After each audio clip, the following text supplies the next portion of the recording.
Hello, and welcome to the 2024 Michigan State University Comics Forum. Thank you so much for being here. It is really great to be back because it's been a little while. Thank you.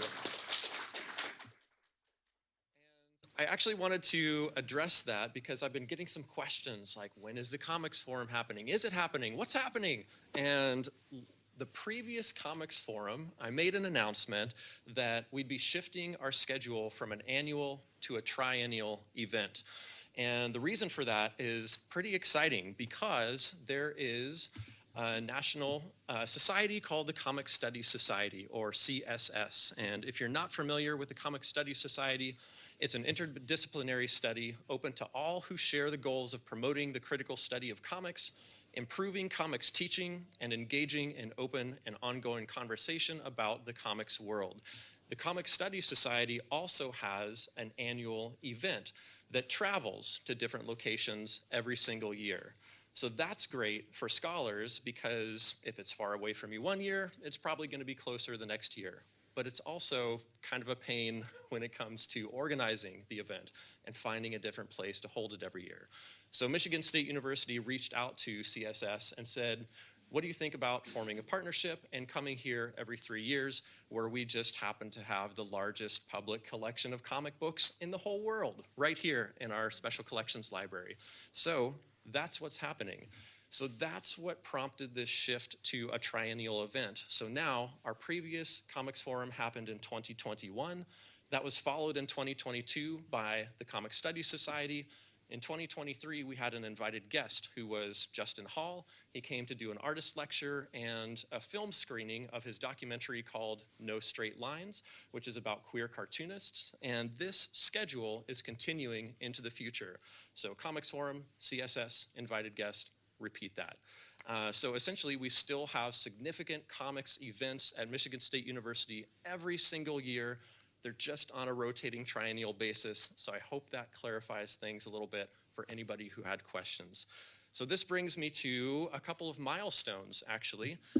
This is the first triennial event for the MSU Comics Forum. And it's also our 15th anniversary. So I'm super proud of what we've been able to put together. Not just me, I'm talking about the committee, the sponsors, everybody who's been a part of making the Comics Forum happen, all the artists, all the scholars. This has really been a pleasure to be a part of. So thank you for making this our 15th year. And we would not be able to be here for 15 years without a number of folks. So I'd like to mention a few sponsors, both from the community and campus, starting with Big B Coffee, and also Hoplite Games of Lansing, Michigan, Sugar Shack, the bakery that delivers. And if you are an artist in Artist Alley tomorrow, we've got some treats waiting for you, courtesy of Sugar Shack. Hopefully that gets your day started right. And the Capital City Comic Con. This is sort of a sister convention. We do not plan this, but we are very closely related with them. And one of the things that the Capital City Comic Con does is partner with Michigan State University Comic Studies to form a scholarship for one of our students. And this year, it happens to be Shreya Bala, who is going to be illustrating the event artwork for the Capital City Comic Con this summer. And Shreya happens to be here, so Shreya. Congratulations on being a very well-deserved scholarship recipient. Shreya's work is amazing, and I can't wait to see what you make for their event artwork. We also have a number of campus sponsors, starting with the MSU College of Arts and Letters, then the MSU libraries, where we are all sitting right now. So thank you to the main library for housing the MSU Comics Forum. The MSU Department of English and the Department of Art History and Design have both contributed significantly to helping bring our invited guests. And finally, the MSU Comic Art and Graphic Novel Minor course of study, which is housed in the art department, but it's an interdisciplinary minor between the art and English departments at Michigan State University. So if you have any questions about the minor or being a sponsor for the event, you can contact me at director.msucf@gmail.com. That's Michigan State University Comics Forum. And that'll come directly to me. I'd be happy to chat with you about any of this. So those are some groups that help make this happen, but there are a number of individuals who help make this happen too. And I'd like to introduce you briefly to the 2024 MSU Comics Forum Committee, starting with Jonah Magar, who is our live stream coordinator in the back. Jonah is not only live streaming our keynote address tonight, but every single scholarly panel discussion happening throughout the day tomorrow, which is happening from 11 a.m. to 5 p.m. And thank you so much, Jonah, for making that happen. We have a newcomer to the MSU Comics Forum, Andrew Lathrop, who is the new library events coordinator. And Andrew has been helping me a ton with the logistics for making everything happen so smoothly at our venue here at the library. So Andrew, thank you for being a part of our team. And if you are here, it means you heard about it somehow, which means James Curtis was doing his job. James Curtis is the promotions coordinator for the MSU Comics Forum, and I cannot thank him enough. Daniel J. Hogan is our returning Artist Alley coordinator.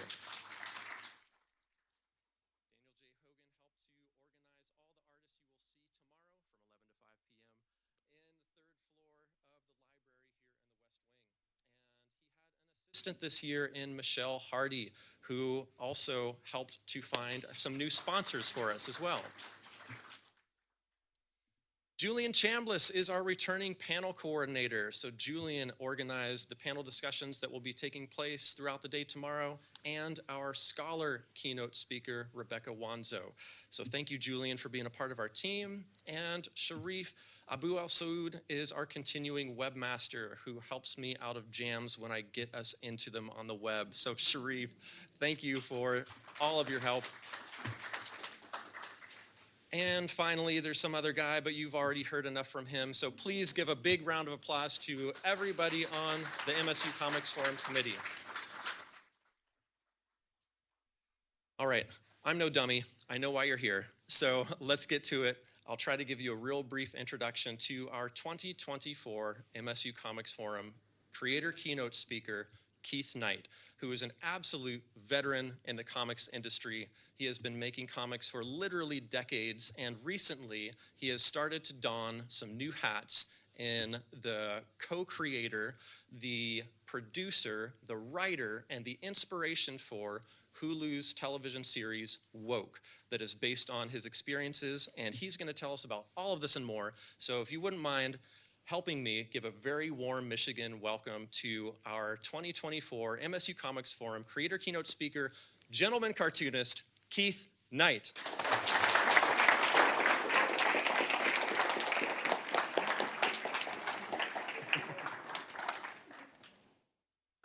So, listen, the most impressive thing that Ryan did, or is about him, is that picture of him in that thing with all the pinball machines. That's his basement. He has 10 pinball machines. That is like amazing to me. And also, warm and Michigan is an oxymoron. So, no, it's actually a lot warmer here than I anticipated. You know, there's many things I love, hate about February, it being Black History Month. But I always get invited to the coldest parts of the United States during this month. I'll be in Champaign-Urbana next week. So I don't have much time, so I just want to say, you know, most of you are probably like, I've never seen this guy's stuff before in my life. But there's always one person that shows up that is a huge, crazed fan. So I just want to say hi to Jane, who has shown up. But there is one other crazed fan right back there. Yeah, yes, huge fan, Jake the Fake. So 2 fans, that is kind of a rare thing when it's twice as many. So I will jump into it so you get to know my work. Since Time the Knot a year and a half ago, a lot of readers have been asking me this question. Has this once macho he-master gone all soft now that I'm a married man? The answer is yes, I've gone all soft. Soft and supple. It's true. The best thing about getting hitched is being able to use all your wife's girly products in the bathroom. Stuff I wouldn't be caught dead buying in public. Okay, let's see. We got some anti-crab ointment, anal wart remover, and a peach melba loofah scrub. Shh, not so loud with the loofah scrub. That's right, people. No more scrubbing the nether regions with lava soap for me. We've got rosemary and aloe vera and eucalyptus leaves infused with hibiscus shampoo, organic sea kelp, and lamb semen exfoliating wash, colloidal oatmeal, and placenta enema. Honestly, y'all, using this stuff does make a difference. A lot of folks have been noticing, gee, your skin feels terrific.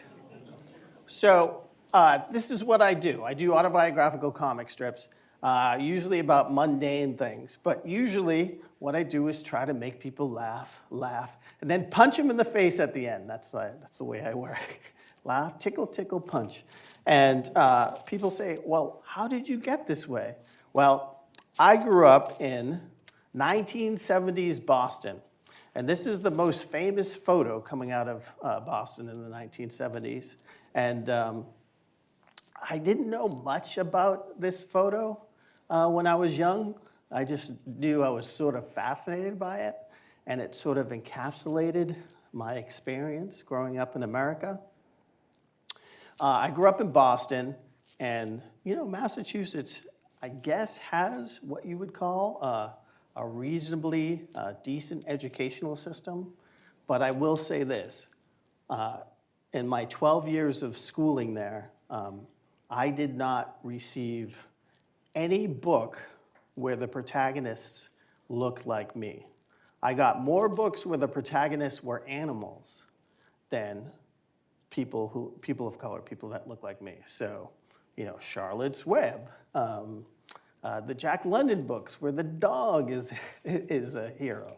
And so to make up for that, I created my own comics that put me and my friends in the forefront, in the center, and we were the heroes. And I never realized that until I grew up. Like, I was looking for stories that centered people that looked like me. And so that was huge for me. It wasn't until I graduated high school and went to college is when I had my first black teacher. It was a junior, I was a junior in college. Now, I did a comic about a study that said that if a black student has one black teacher, just one black teacher between kindergarten and 12th grade, their likelihood of going to college goes up 32%. So I never had a black teacher, but I had a substitute teacher who was black. And more importantly, he was a budding cartoonist. And he would sit at the front of the thing. He'd give everyone a study class. And he would allow me to sit next to his desk, and we would draw together. And we'd draw cityscapes, and we would draw people, and we would draw cars. And he was about 26 years old, and just seeing him drawing cartoons, it said to me I could do it too. And that was huge. Now, my first real, official, I'm going to teach you, black teacher, was when I was a junior in college, Salem, Massachusetts. And he was an English literature teacher. American literature teacher, I'm sorry.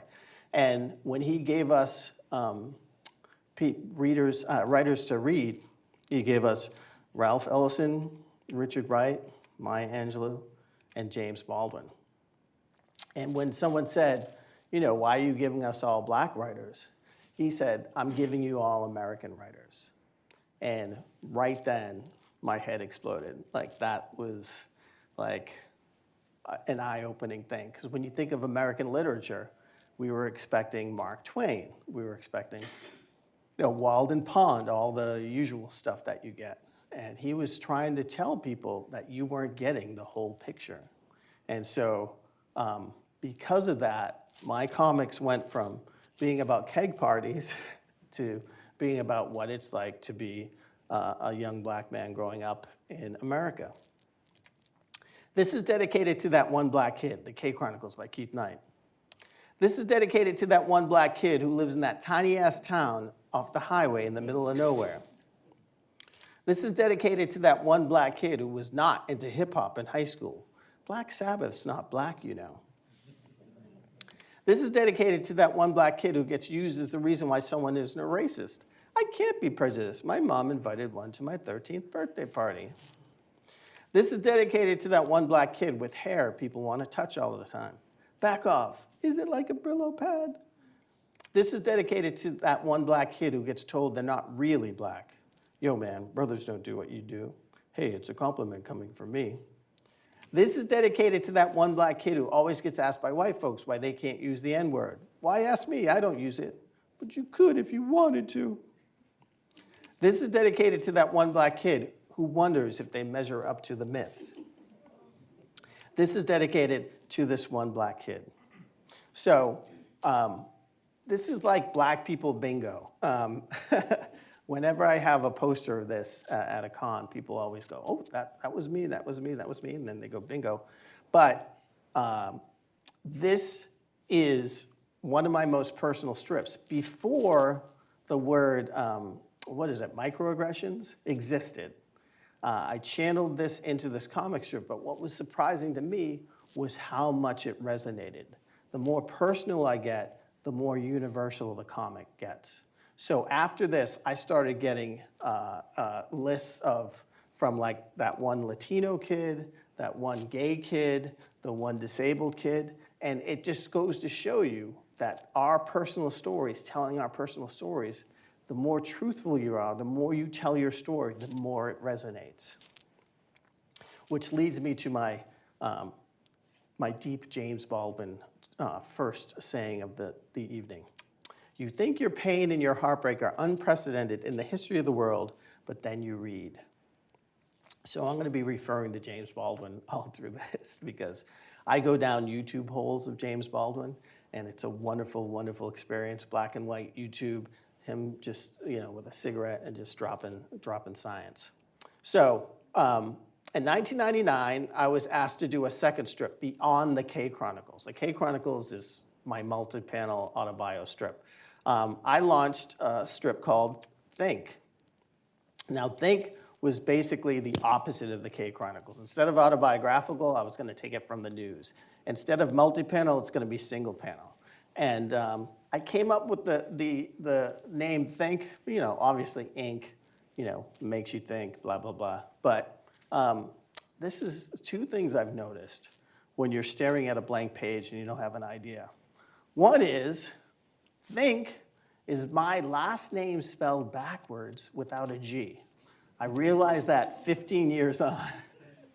And then I think 20 years on, I just noticed that this logo looks like late Charles Schulz Snoopy in a way that I couldn't draw it on purpose. Like the I, the dot on the I is the I and the parentheses. I know. I smoke a lot of pot, so that's not true. That's not true. Denny's serving black since 1997. If signs told the truth. So this is the very first Think strip I did, and this is referring to when Denny's back in the day they would make black folks make black folks wait and serve white people who came in after them. They would make black folks pay before they got their food. And it wasn't until a bunch of Secret Servicemen in D.C. brought a lawsuit against them, and then everybody jumped on it. And I suppose Denny's has changed its ways, but I haven't been to Denny's in a long time.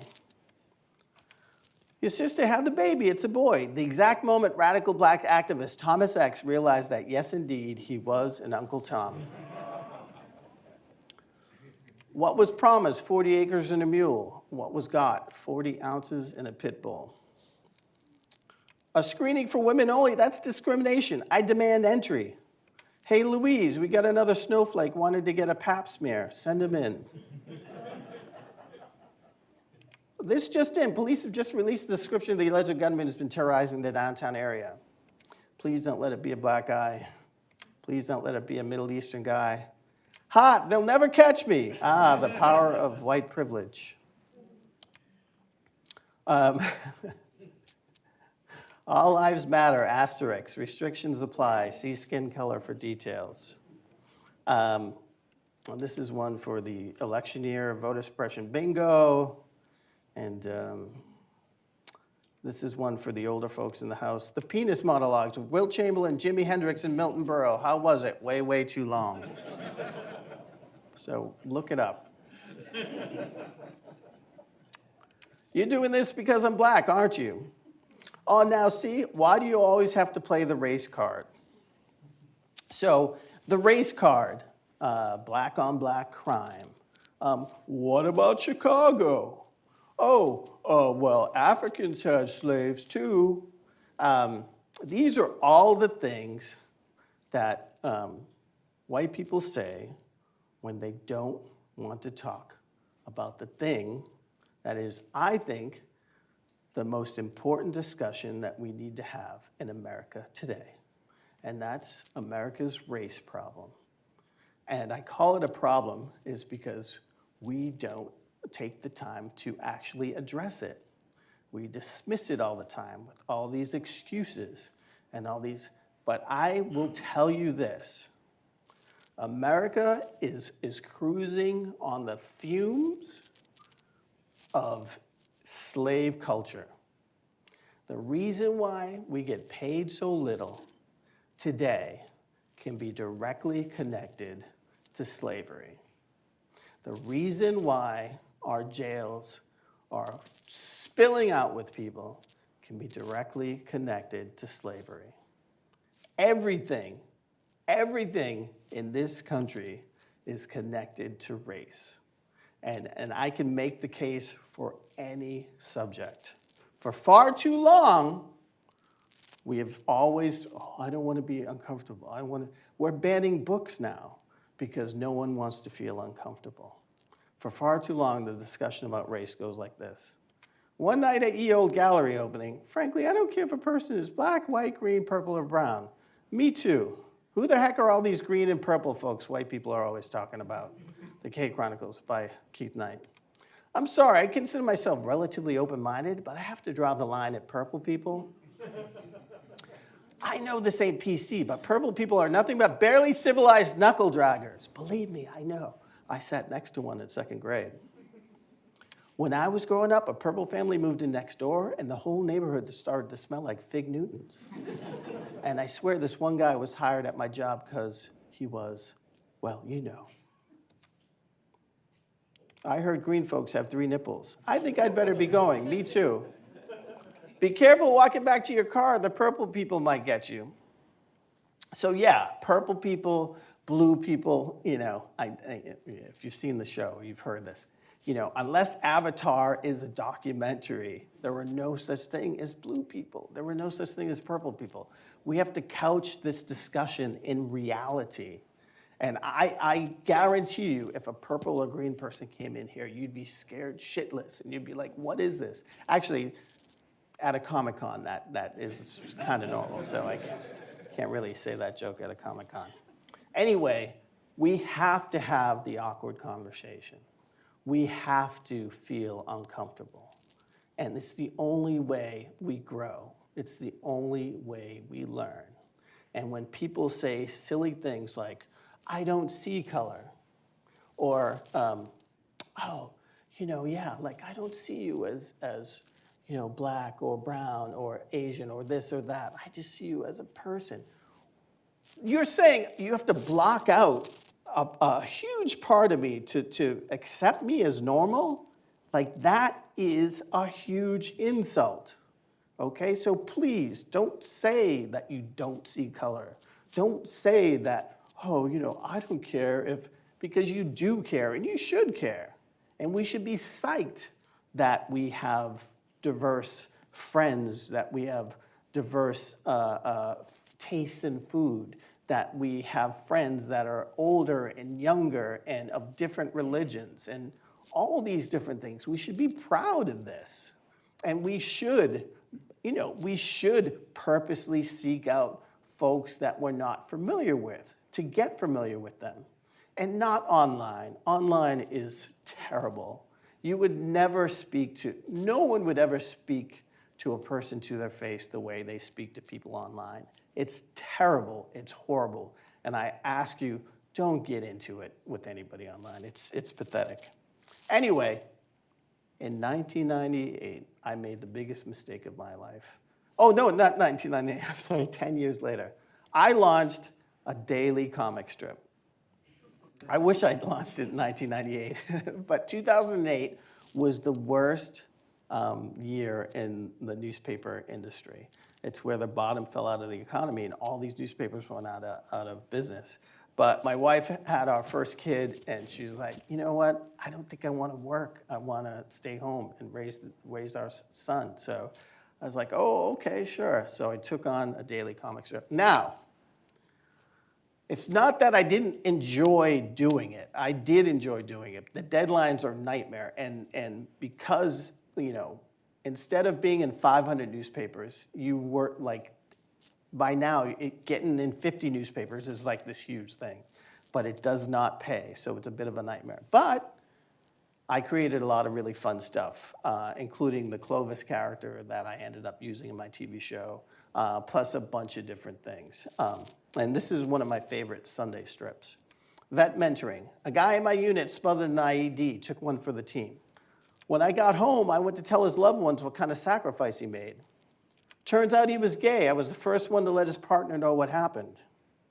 I've shared things with soldiers that I'd never tell family and friends. War does that. Here was a guy who gave his life for his fellow soldiers, but wasn't allowed to share with us, who was waiting for him back home. If we're not fighting for this soldier's freedom, then what are we fighting for? So this is a Sunday strip. It's in color.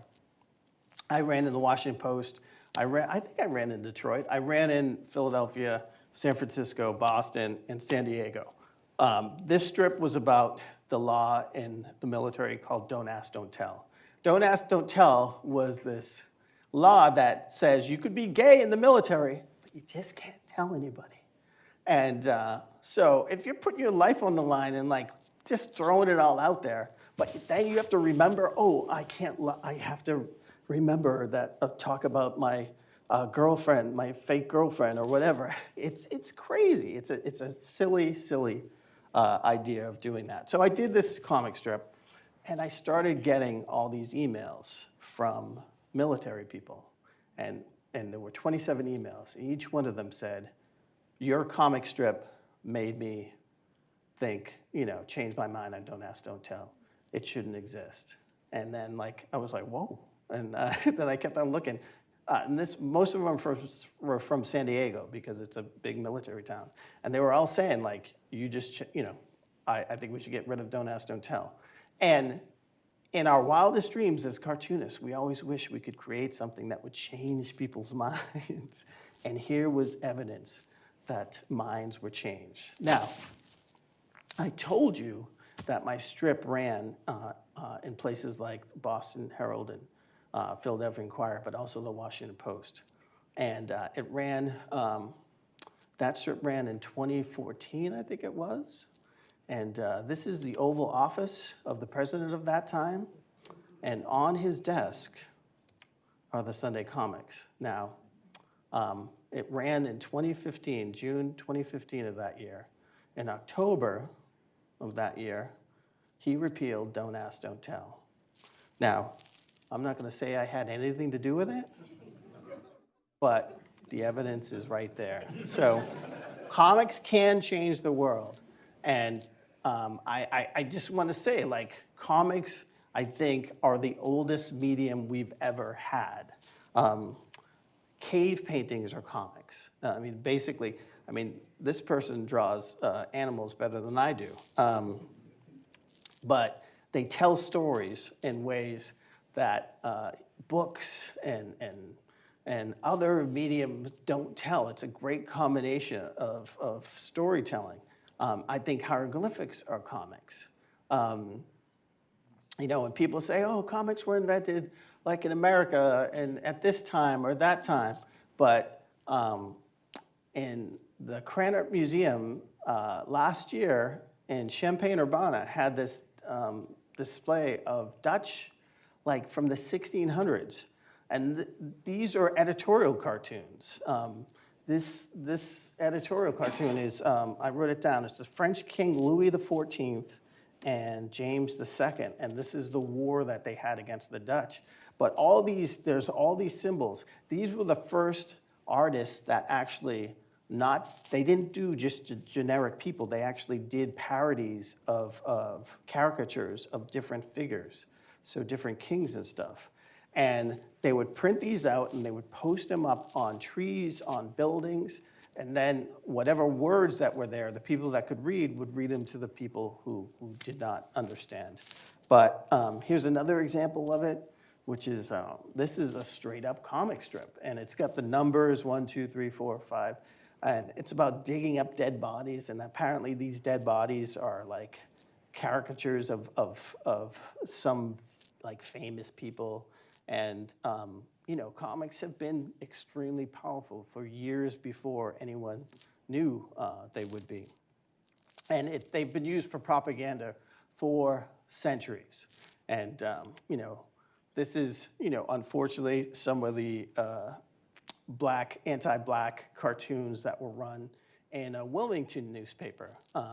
I live in North Carolina now, and I didn't hear about the Wilmington insurrection until I lived there, and they don't teach it. They don't teach it many places, but I think it was 1898, I think it was. But basically, Wilmington was the most successful city in North Carolina, and it had a fusion government where blacks and whites were working together in harmony. And this one newspaper guy did not like it, and he got a bunch of angry white people together to come, and they went and murdered everybody and just took it over. And this was one of the things that we should be learning about, but we don't, because it makes people feel uncomfortable. Yeah, well, of course it's gonna make you feel uncomfortable, but it's better to know than not know. I look at it this way. When you go into your family tree and find out that you have, let's say, a tradition of like, you know, heart issues or cancer or something, it's not happy news, but it's better to know, so when you move forward, you know, you're able to address this stuff better. And I think that's super important. And again, caricatures of, you know, the other have been a long time issue in cartoons. And it's been used for a lot of propaganda. But also, you know, comics have been used to instruct people. I mean, we've all shopped at IKEA, right? Those are comics. Those things that are confusing you are poorly done comics that never seem to be right. But I will tell you this, if you want to know what the black media was talking about during, say, World War II, you just go into black newspapers and look at their cartoons. This is one of the cartoons that ran in a black newspaper during World War II. And, you know, it's showing like the American soldiers were going overseas to, you know, black soldiers were going overseas to fight for the rights of folks when they didn't have those rights at home.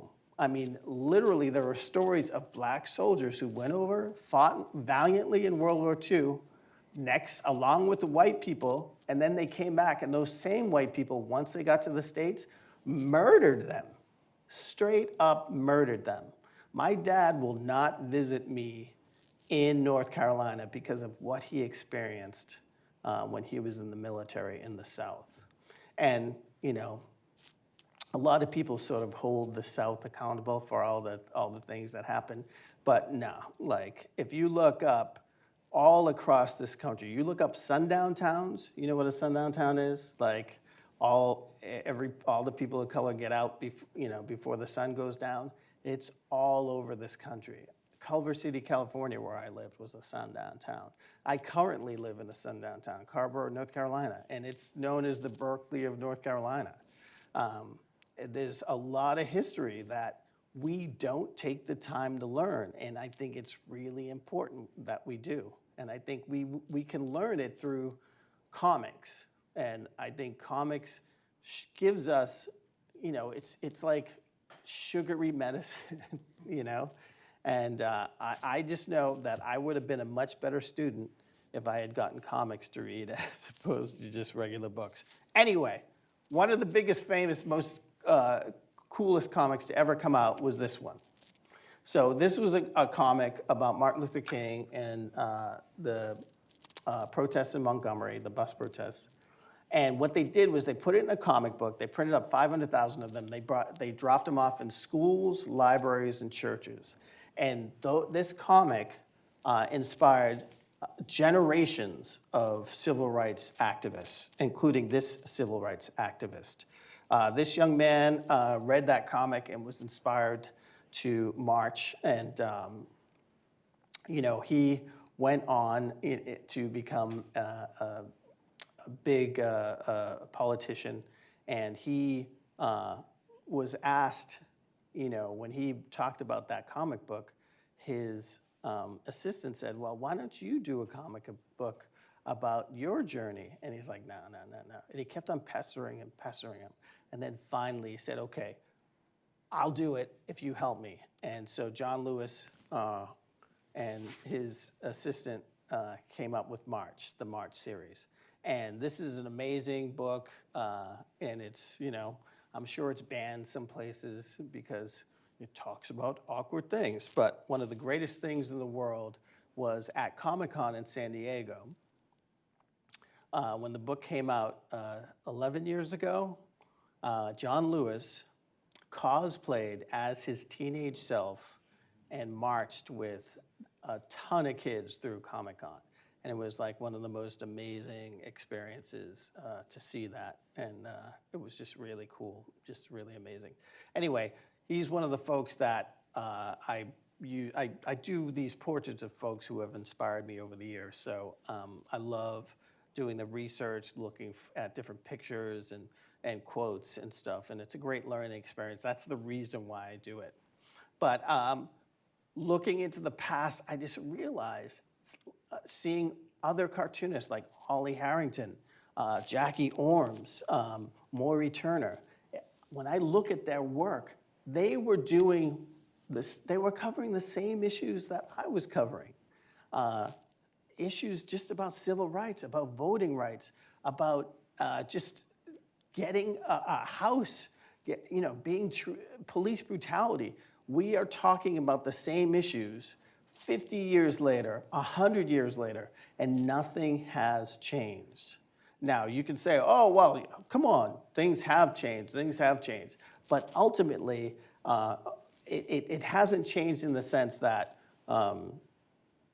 it's still like we're more than likely gonna, 3 or 4 times as much getting stopped by the police, or so hard to get a mortgage for a house, or the wealth gap is huge. If we knew the history, you'd understand that the wealth gap, a lot of that just comes from the GI Bill. During World War II, the government was giving out these low-cost mortgages for white people to get their first homes, and that is the best way to gain wealth, is to have real estate, and they weren't giving it to black people.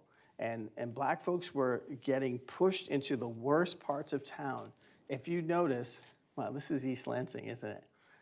This is the east side of a town is generally the place where the black neighborhood is.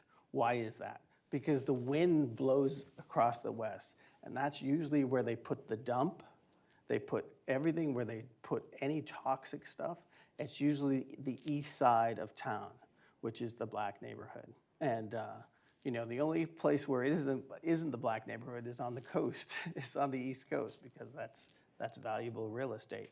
But if you look at the history of almost any city, any urban area in every part of the United States, there's something where it's like urban renewal, or where they build up a highway and they cut off the black neighborhood, or they go right through it, or we have to tear this all down to build. I just saw this thing about the St. Louis Arch, and all the black businesses and neighborhoods they destroyed to build that arch. Like, there's so many stories that we don't hear. Now, they're not happy stories, but they're important stories that we know. I love this cartoon because, it's it's a sample. Someone took Charles Schultz's stuff, and because we know it's seared in our heads what Lucy with a football means, that someone could take it and then make this about, unions, which is what I love. This is another cartoon that I did about, I basically repurposed all these classic game boards and just put them through the prison of race. About 8 years ago, I did a slideshow called They Shoot Black People, Don't They? And it was basically because everyone was freaking out about, like, why is this happening? Why are all these police doing all these horrible things now? Like, this has never happened before. And,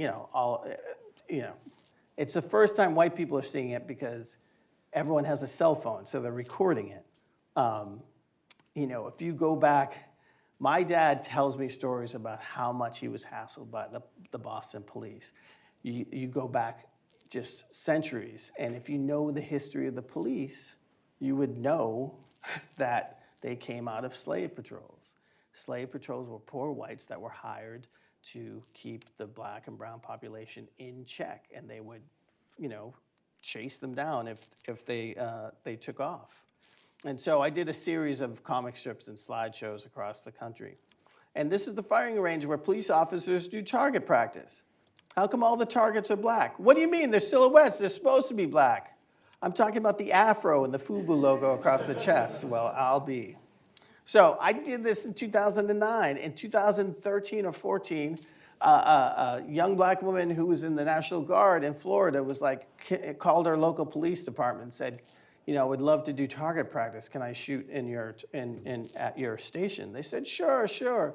So she goes in there, black woman, she goes in there, and the targets that were up were giant blown up black and white photos of black male teenagers. And one of them was her brother when he was a teenager. And when the cop, the police chief, was talking to the media, he was like, it's not illegal what we're doing. Like, that was his excuse. It's not illegal, Like, that's the thing. The Department of Justice's report on Baltimore and Ferguson police departments basically said they exist to nickel and dime the black and brown community, to keep them going into court, paying fines, missing fines, and just going to jail.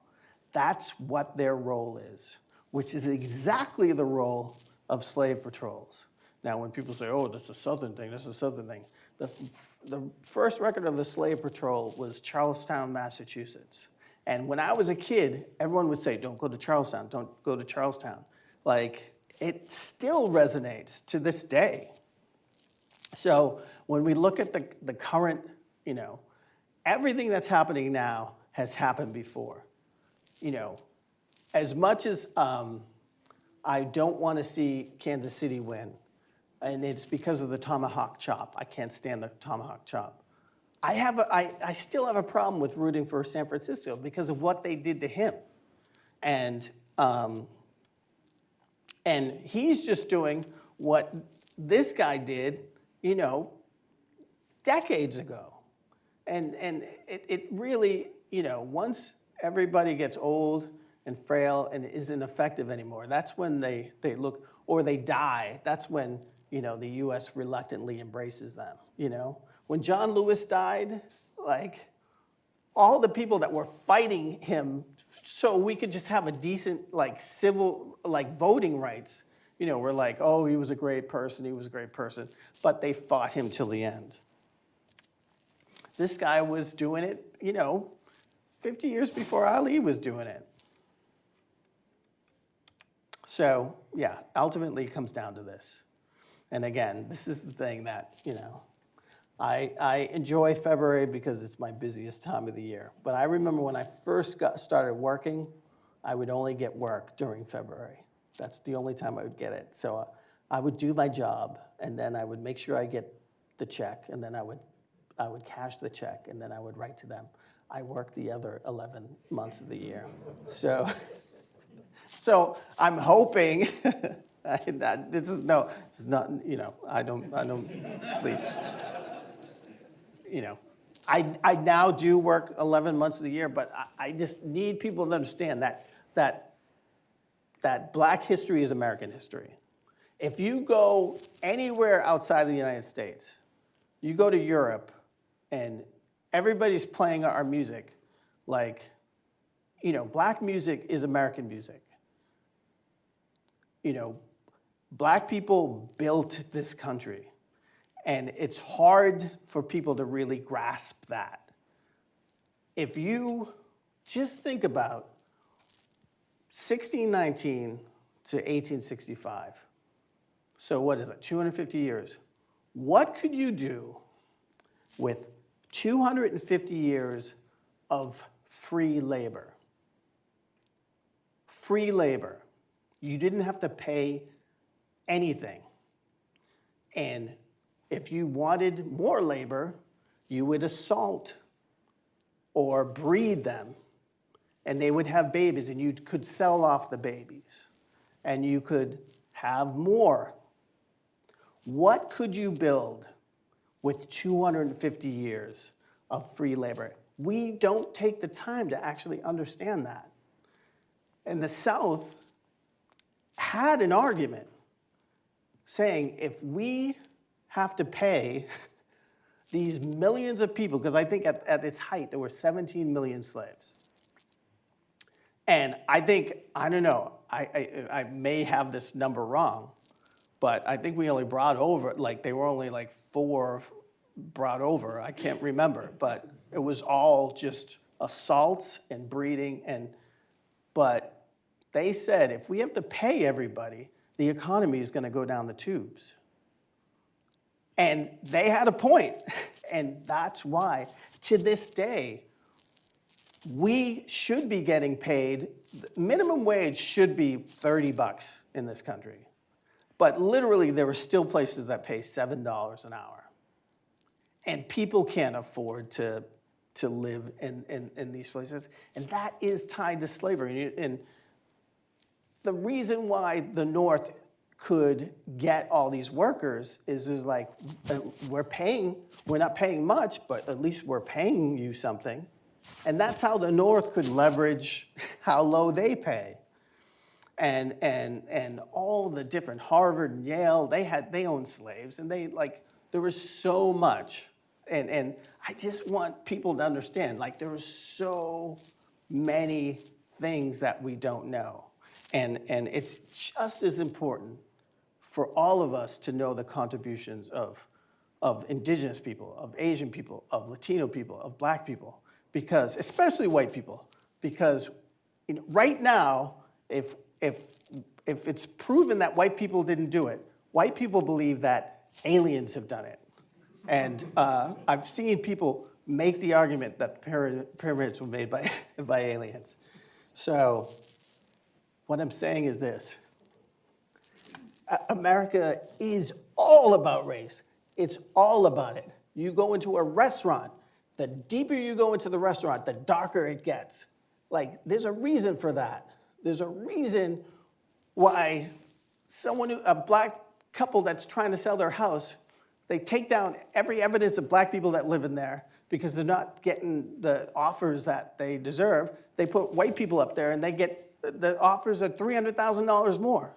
Now, you sit there and say, well, I'm not racist. It's not me. I'm not saying it's any individual. It's a system that is in place, and its purpose is to be hard to pin down. And the only way that we can address it is to acknowledge it exists. I can't point to it. I can't sit there and go, there it is. There's the racism. There's the racism. But it's happening. It's happening. And people say, oh, I didn't know I was going to come here and get yelled at. But leads us to our next James Baldwin quote. I love America more than any other country in the world, and exactly for this reason, I insist on the right to criticize her perpetually. And I say the same thing about Star Wars. I'm a huge Star Wars fan. And I have to sit there and admit, Star Trek has kicked our ass. There are more good Star Trek movies than there are good Star Wars movies. There are more Star Trek series, good Star Trek, than there are Star Wars series. And it makes me sad to say that, but it's true. And it's not because I don't love it. I mean, I do love it. So, okay, how much time do I have? We have till 8:30, right? So I'm gonna get close to almost being done. I just want to show this. I don't know if you remember this story because it was in Wisconsin. These three brothers, and this is just more example of like how racism just perpetuates everything. So these guys all play basketball. They're brothers. And when people hit three-pointers, they go like this. They do the three-point thing.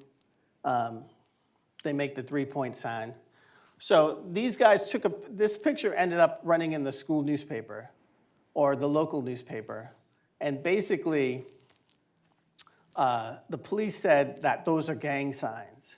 And the principal suspended these three brothers for doing this. So I made this comic called How to Discern an Innocent Gesture from a Gang Sign. It's really subtle, so look closely.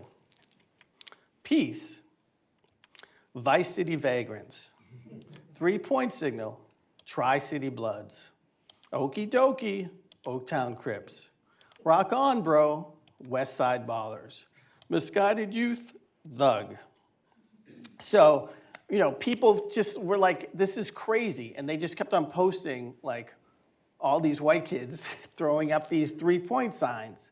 And nothing happened to them. Anyway, this strip prompted my favorite hate mail of all time. So I'm going to read a little bit of my favorite hate mail.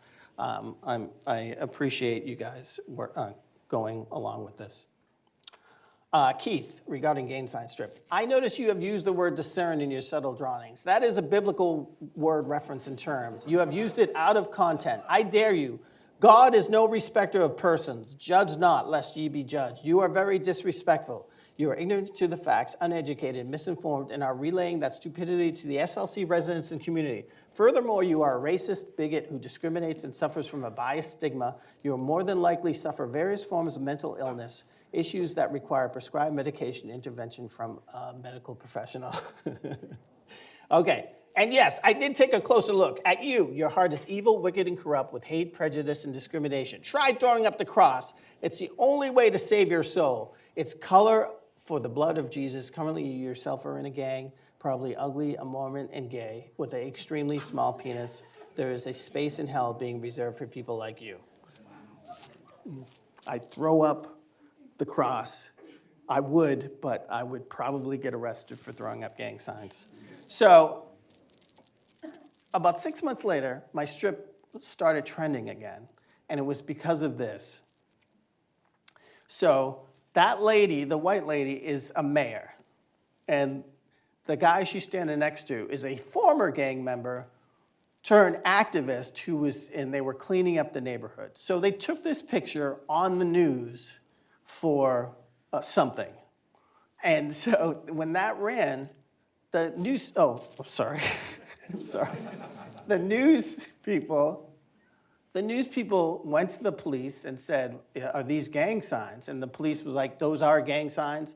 The mayor is putting all police in danger and all this different stuff, like crazy stuff like that. So then people started posting other people putting up gang signs, including former President Clinton with gang signs. And then my favorite one, her husband posted this gang sign, which is, but it's like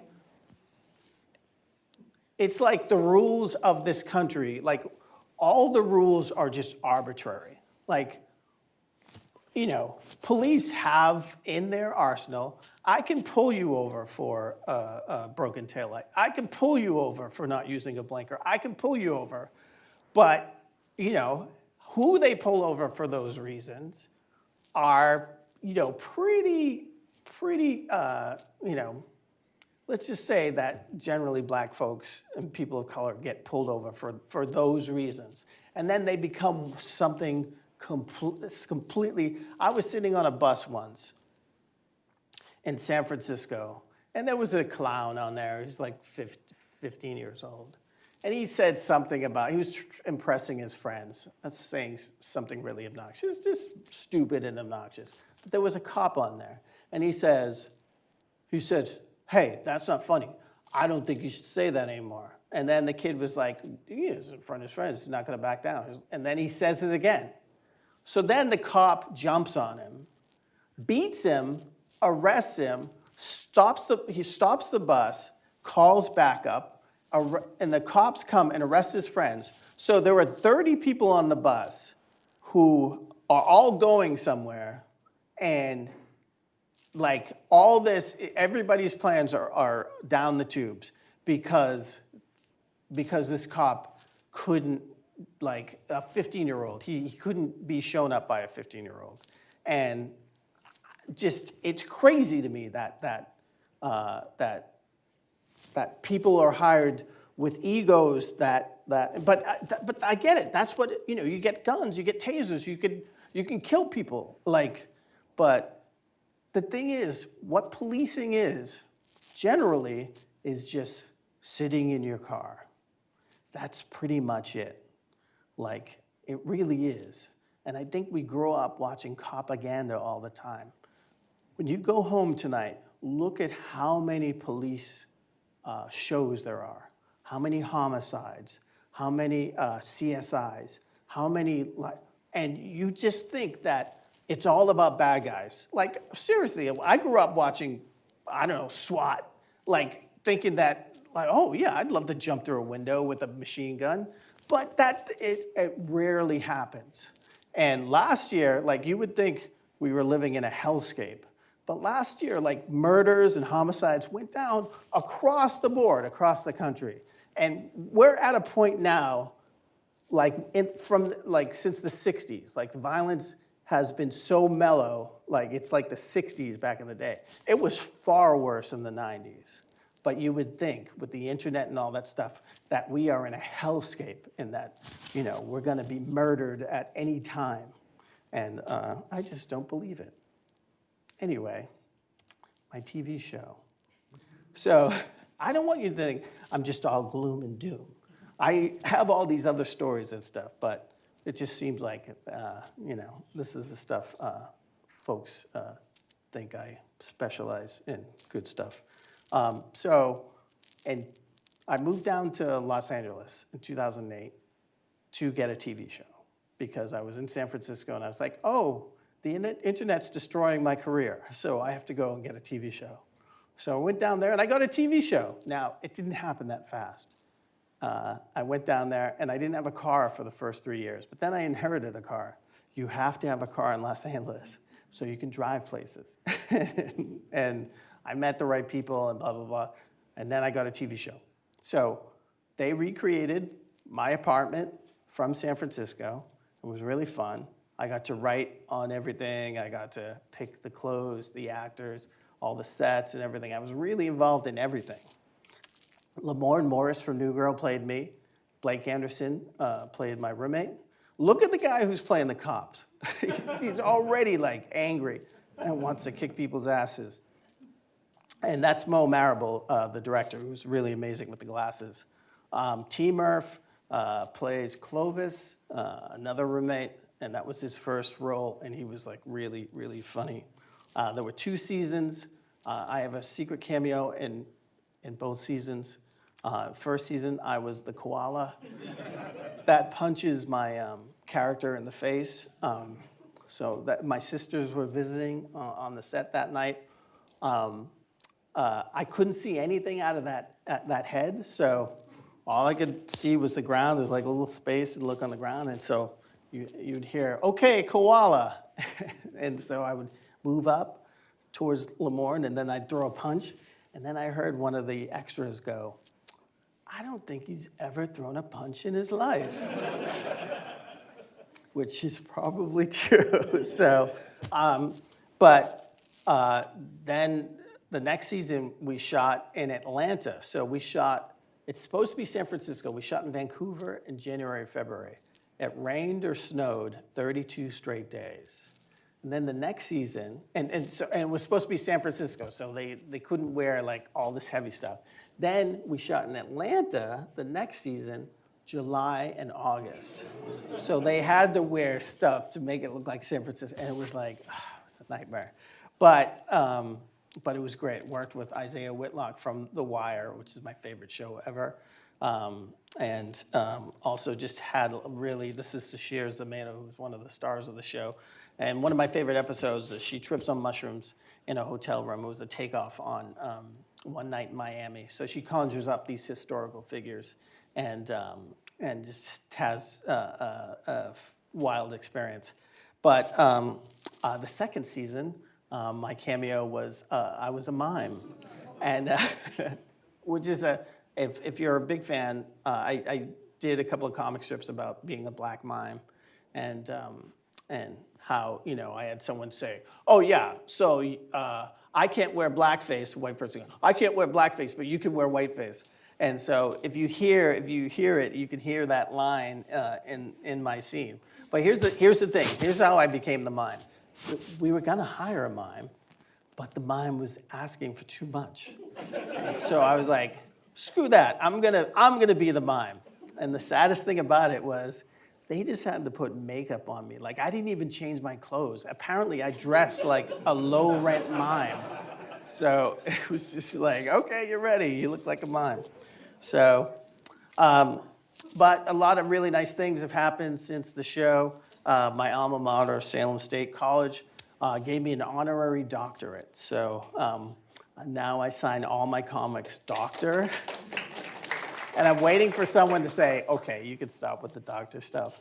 But, the greatest thing was my sisters came out, my mom came out. It was like the greatest thing, really cool. I also launched the Black Mugshot Project.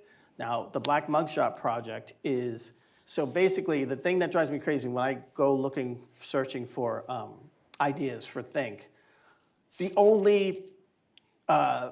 the Google algorithm, all you ever see are either black mugshots, just black people getting arrested. Like, just, that's it. It has, that's, unless you go to the sports section.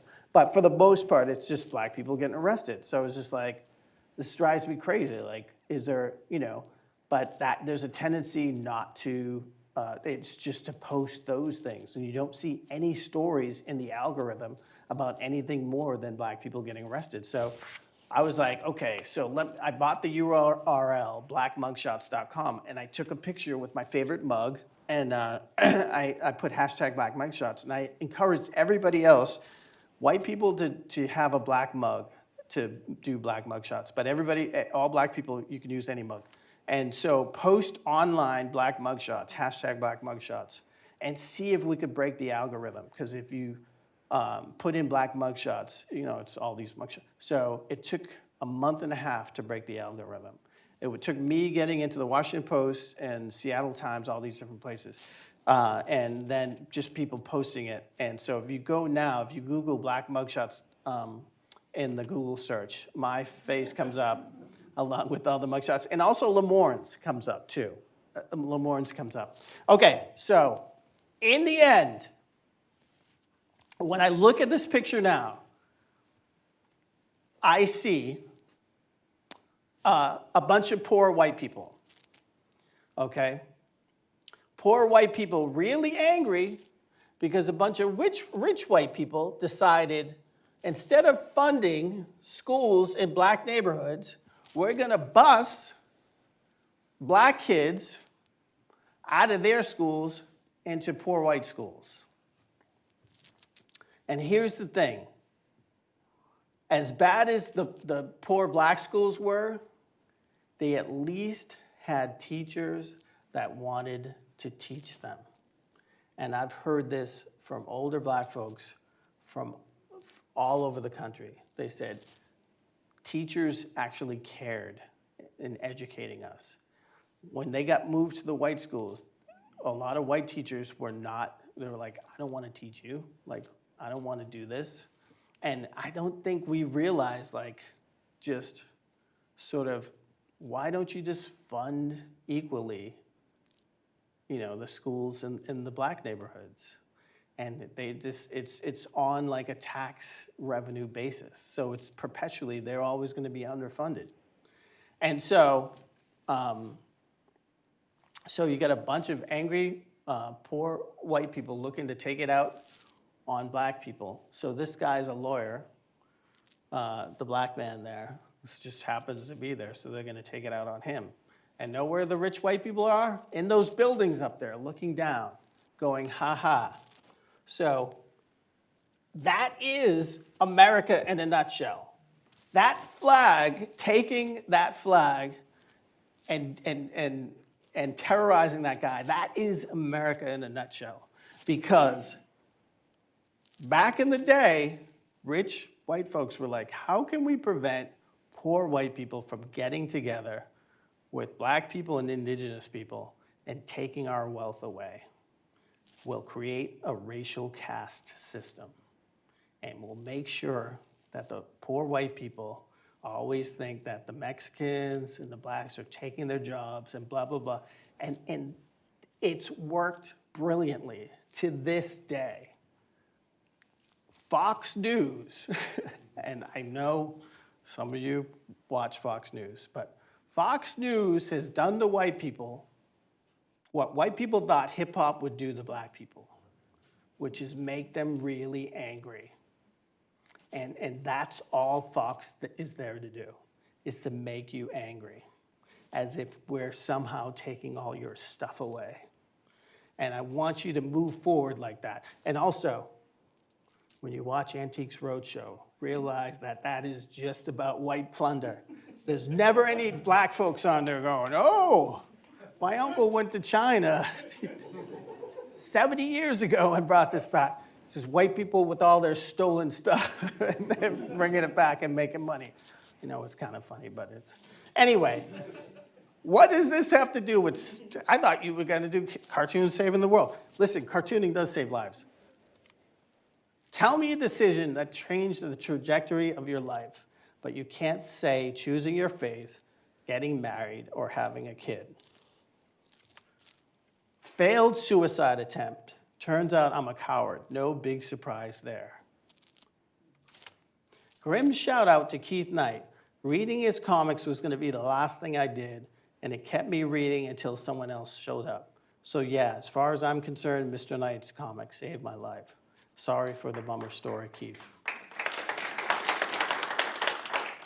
So I'm good. I don't have to do anything else anymore because, of that. But I wouldn't say it was my comics. I think it's comics themselves. And it's about telling your story. And I don't care if it's in poetry, it's in music, it's in song, like written books, film, all this stuff.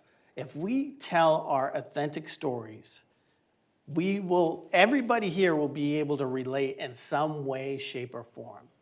No matter how rich you are, how, growing up in a different time, even if you don't understand half the things I'm saying, if you tell that sincere story, it will resonate and it will save your life. Tell your story, because if you don't tell your story, someone else is going to do it and they're going to screw it up. And for far too long, our story, my story, has been told. White people have told my story, and that's got to change. That's got to change.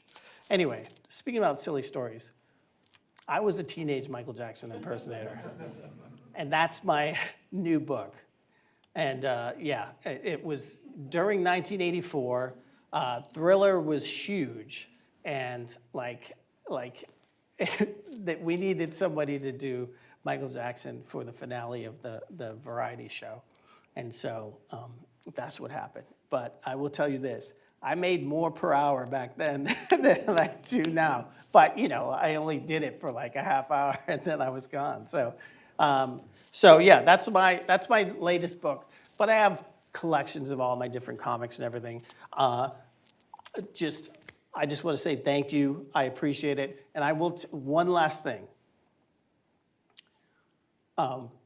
It cost, the first season of my TV show cost $27 million to create.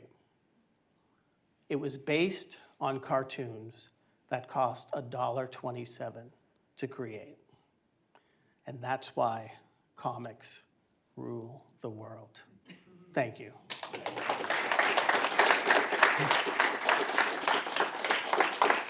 I'm sorry.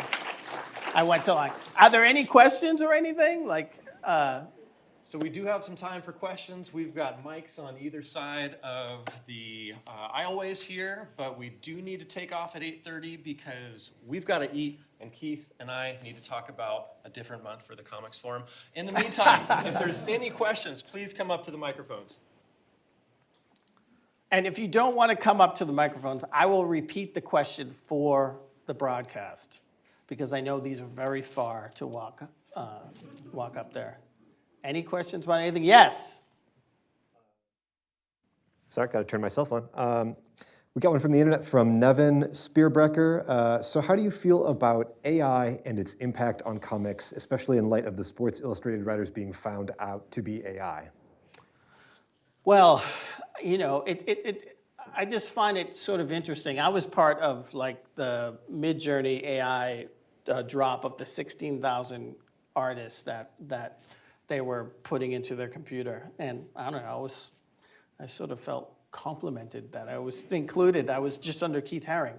But here's the thing, like, I mean, I guess we're the first ones, I guess we're the canary in the coal mine type of thing, but everybody's has to be worried about this. And so I hope everybody starts to realize, like, you know, lawyers are gonna be like, you put a bunch of, you know, laws and decisions into an AI, you know, we're not gonna need lawyers anymore. We're not gonna, so hopefully the lawyers are gonna be like, okay, we gotta nip this in the bud right now. Like, let's win something for the artists. In some ways, I feel like there are opportunities for AI to, I'm not a big fan of doing backgrounds. And so if someone said, you know, if I could put into a computer, draw, you know, an ocean or a city in my style, like that would, you know, be able to have me accomplish something faster. Or if I'm drawing like some animation and like I'm drawing the you know, the extreme positions and it's like, here, put in the middle positions, the in-betweens. I think there's some stuff there. Now, people will lose jobs, but I honestly believe that there'll be jobs created because of it too. I think we should tread carefully. I don't think we should do what we did with Facebook and all these people who are like, let them just do whatever and then have to backtrack. I think we have to be very careful and just, you know, really regulate it. But I think eventually it will hopefully be used for good stuff more than bad stuff. There's always going to be bad stuff that happens with all the technology. Is there another question?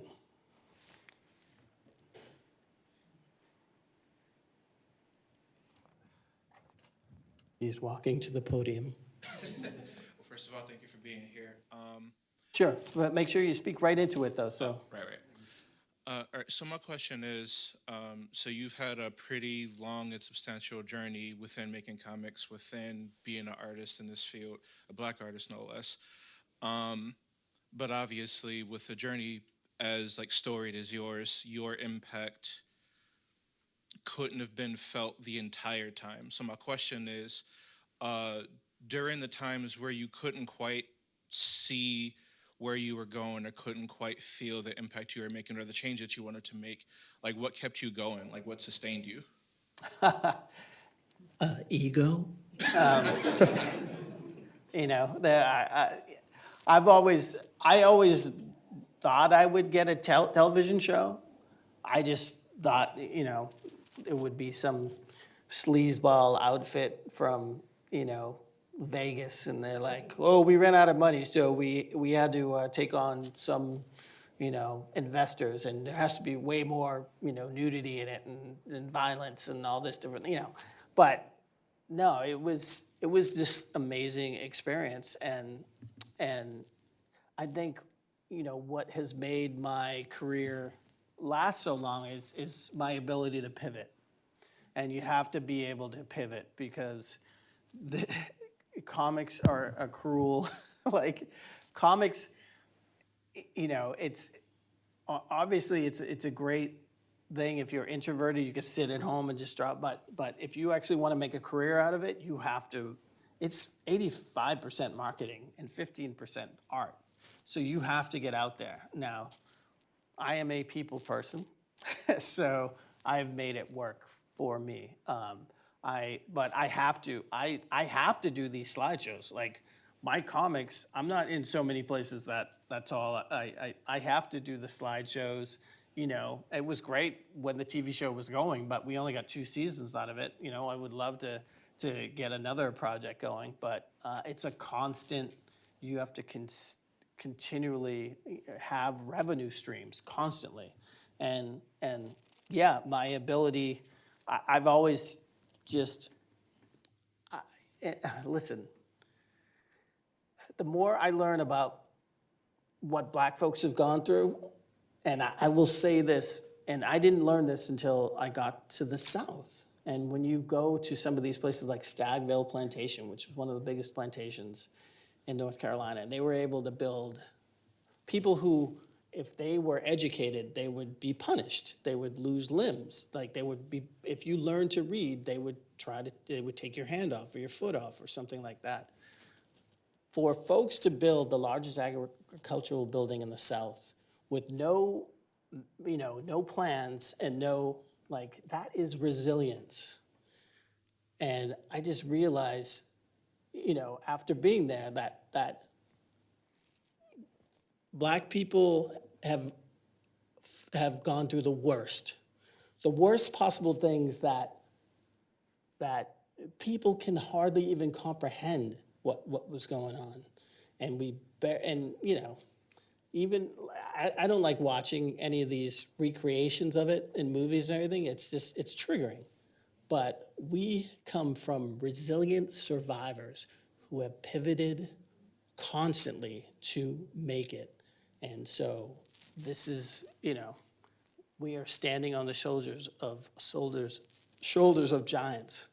And that's I look back and I say, listen, if my ancestors went through that and survived, then I can make comics and do all right. So that's, it's a very deep answer for for the question, but yeah. Thank you. Yeah.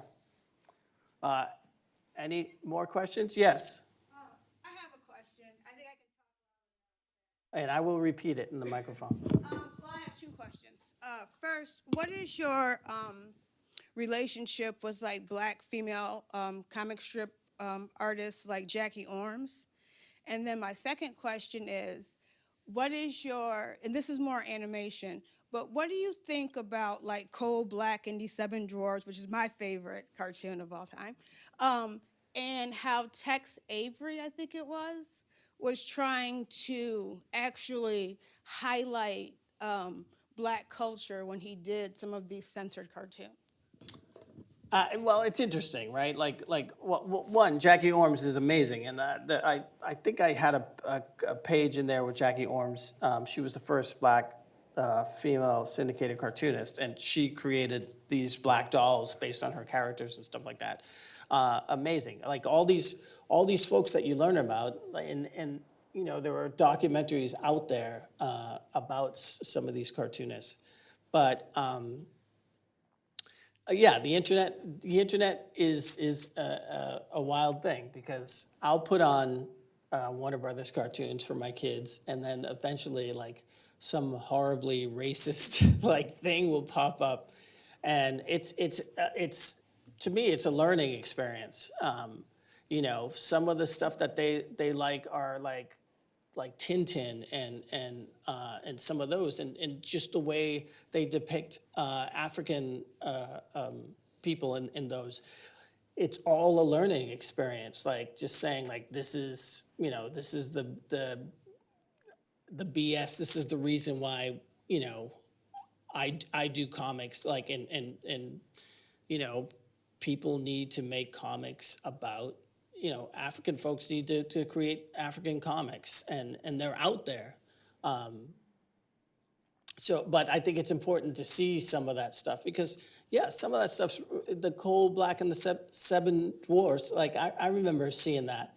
It's beautiful animation, but yeah, like there's just it's a combination of trying to put it in the context and explain the context of all that stuff.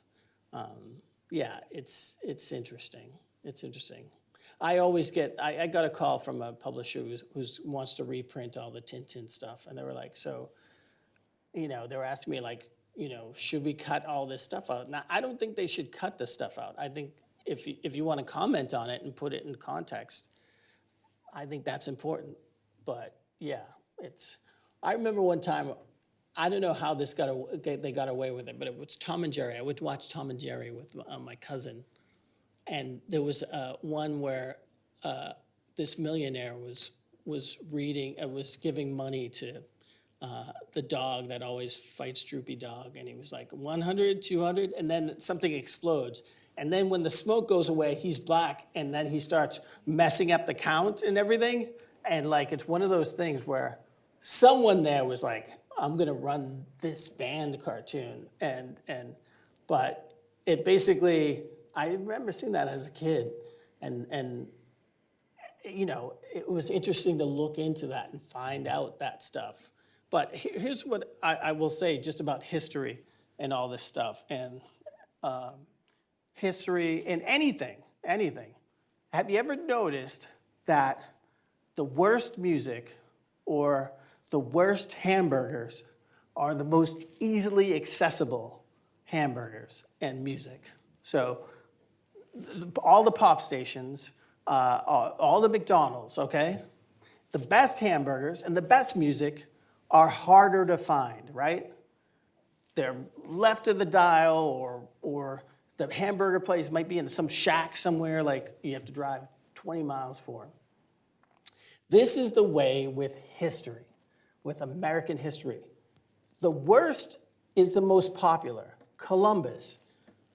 Columbus, if you read the first 10 pages of Howard Zinn's People's History in the United States, in Columbus's own words, he admits to being a horrible, horrible person that did not discover America. In his own words, pilgrims, even Jackie Robinson is like fairy tale. The first black player was Moses Fleetwood Walker in the late 1800s. He was the first black player. And then collectively, all the white people did a Colin Kaepernick saying, we will not, we will let him go and we will not have black players. So we always hear the fairy tales, but if you want the nourishing, good history, you have to do what we call digging in the crates. It's a hip hop term when you're searching for the good stuff. And that's the history you have to search for. It's not going to be handed to you. You have to work for it. And I wish it could be handed, but I think the big, most popular stuff is bad for you. It's always bad for you. So, besides Taylor Swift, I really like Taylor. I don't think I think she's good. I'm just I'm only teasing her, but she's not the end of America as we know it, the way people are saying. Any more questions? It's time for me to fulfill my duty as Event Killjoy and say that there's time for one more question left. So whoever would like to come up to a microphone, looks like we might have someone. Great. Hi. Hello. Hey. Great.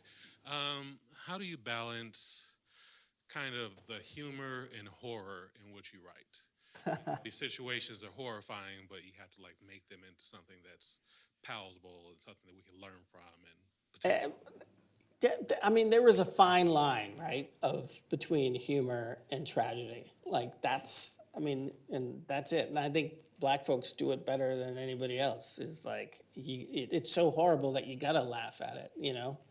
I think that's why there's so many amazing black comedians, and there's, I think that's why Get Out was so effective, was because it's a fine line between humor and horror.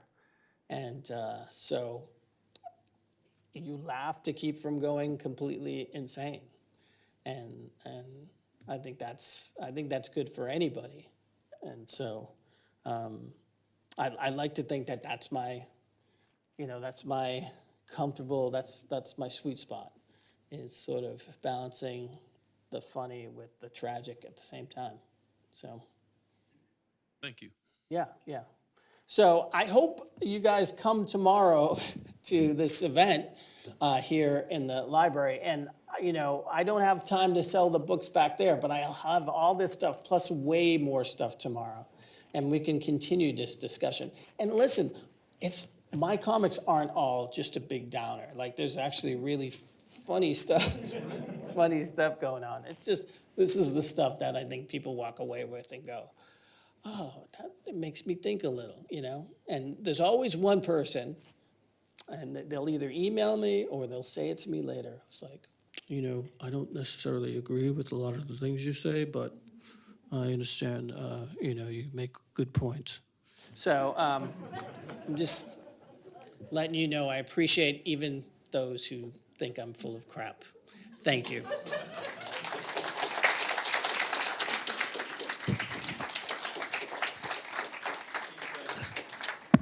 Keith and I, thank you so much for coming to the MSU Comics Forum. Everybody, please come back tomorrow, 11 to 5 p.m. in this very building, 3rd floor, 1 floor down. Keith will be here all day, like he said, with lots of stuff to show you. So thank you for coming out tonight. See you tomorrow.